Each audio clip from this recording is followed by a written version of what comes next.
Hey guys, it's Julie Oliver here. I want to tell you something that the Lord told me a couple years ago. He said, "You've ministered to me, you've ministered to people, but you have not let me minister to you."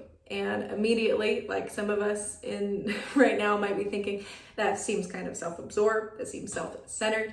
What do you mean minister to me? I'm the one supposed to minister to you, Jesus, right? But ministry does not always equal worship. God doesn't worship us, but the word minister defined means to give service, care, and attendance to. But in times of worship and being in his presence, we must remember that part of our offering and our sacrifices unto him is receiving, because to receive, you've got to submit. To receive fully and to get everything that he wants to get to you, you have to be in a place of humility, vulnerability, and saying yes to being molded by him. It's where we yield. Many times during a worship set, when we're leading, we'll pause and ask the Lord, what are you saying? What are you doing in this moment? As we're ministering to you, we know that you want to be involved in the conversation. So Lord, tell us, minister to us, come in and let us receive so we can be better aligned with you in this moment. We must listen for his response.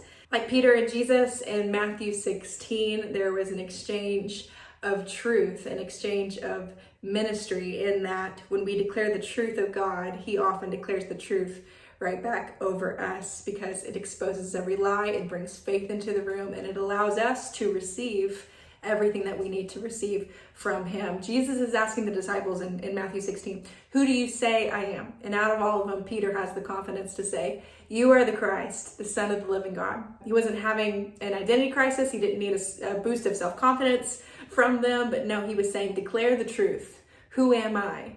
And Peter probably didn't expect his response, because immediately Jesus says to Peter, and you are Peter. And Peter means rock. And on this rock, I will build my church. He declares truth of his identity in God over him and promises over his life, how he wanted to use him. He began to minister to him, and Peter had to receive that in that moment. Later on in John 13, Peter learns how important it is to receive from the Lord again. John 13, 3-9, I'll read it with you now. Jesus knew that the Father had put all things under his power and that he had come from God and was returning to God. So he got up from the meal, he took off his outer clothing and wrapped a towel around his waist. After that, he poured water into a basin and began to wash the disciples' feet, drying them with the towel that was wrapped around him. He came to Simon Peter, who said to him, Lord, are you going to wash my feet? And Jesus replied, you do not realize now what I'm doing, but later you'll understand. No, said Peter, you shall never wash my feet.